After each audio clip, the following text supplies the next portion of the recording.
সর্বশেষ আপডেট আন্তর্জাতিক অঙ্গনে এবং বিশ্ব খবরে আপনাদেরকে স্বাগতম। এই মুহূর্তে আমাদের হাতে এসে পৌঁছেছে কিছু গুরুত্বপূর্ণ আন্তর্জাতিক সংবাদ। জানিয়ে দিচ্ছি সংবাদ শিরোনামগুলো।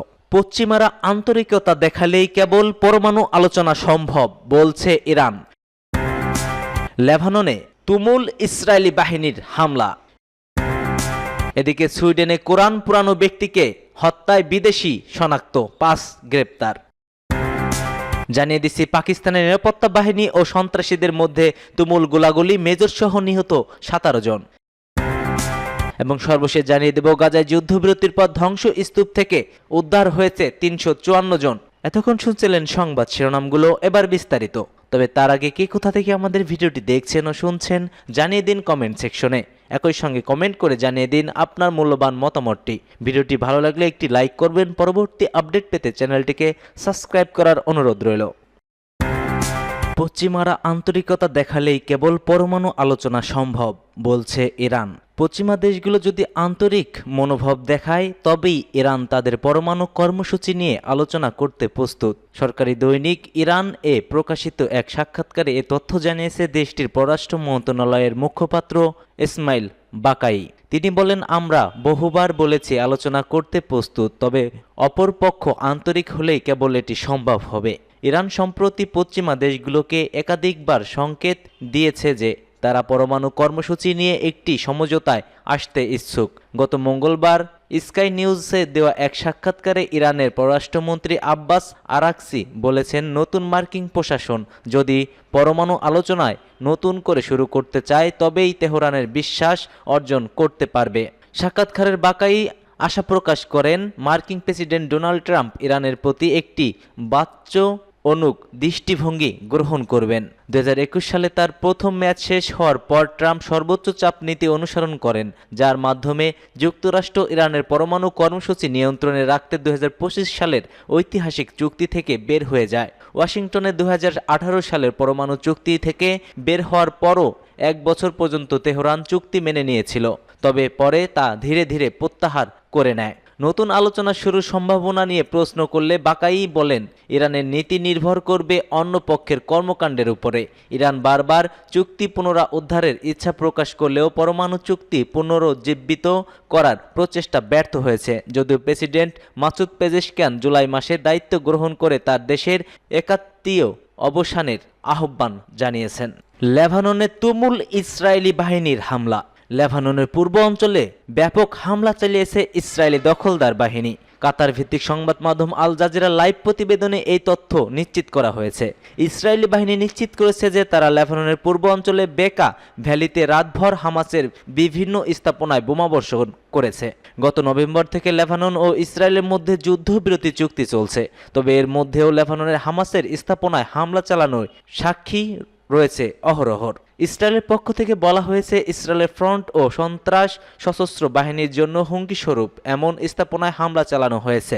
ইসরায়েল আরও জানিয়েছে তারা হামাসের ভূগর্ভ স্তর ও স্থাপনাতেও হামলা চালিয়েছে। এসব স্থাপনায় নিষিদ্ধ সংগঠন হামাস অস্ত্র উৎপাদন ও অস্ত্র সরবরাহের কাজে ব্যবহার করত বলে দাবি জানায় ইসরায়েল দখলদার বাহিনী। তবে এসব হামলায় কী পরিমাণ ক্ষয়ক্ষতি বা হতাহতের ঘটনা ঘটেছে সেই সম্পর্কে এখন পর্যন্ত কোনো তথ্য পাওয়া যায়নি।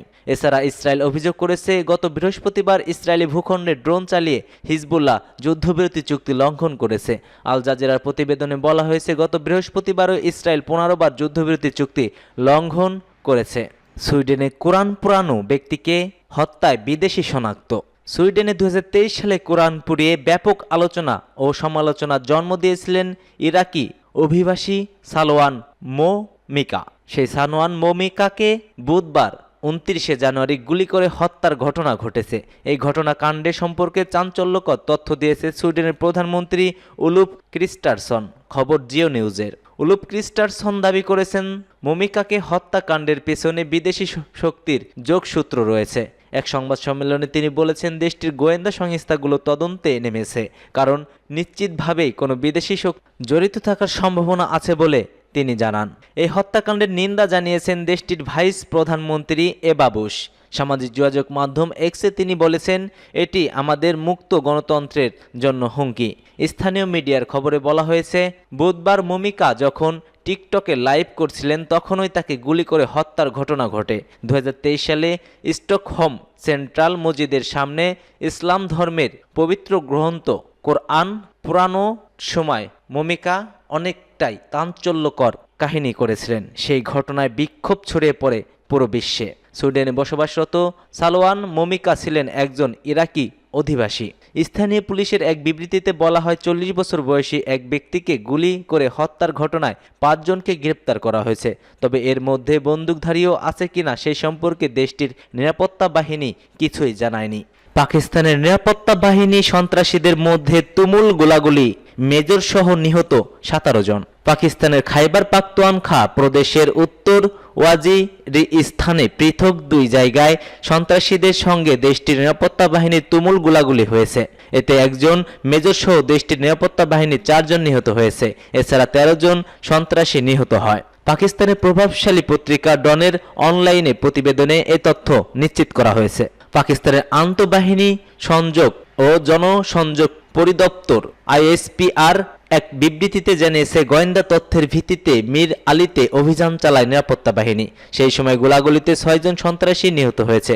তবে এই অভিযানের সময় অভিযানের নেতৃত্ব দেওয়া মেজর হামাস ইসরার নিহত হন। এছাড়া অভিযানের সময় সিপাহী মোহাম্মদ নাইম নিহত হয়েছেন। স্থানীয় সূত্রে বরাতে ডন জানিয়েছে, উত্তর ওয়াজিরিস্তানে আরেক জায়গায় সন্ত্রাসীদের সঙ্গে নিরাপত্তা বাহিনীর গোলাগুলি হয়। এতে 2 জন নিরাপত্তা বাহিনী সদস্য নিহত হয়েছেন। অন্যদিকে 7 জন সন্ত্রাসী নিহত হয়েছে। প্রতিবেদনে বলা আছে, দাত্তাখেল ক্যাম্প থেকে গুলিবদ্ধ পোস্ট যাওয়ার পরে সন্ত্রাসী নিরাপত্তা বাহিনীর কনভয়ে হামলা চালিয়ে থাকে।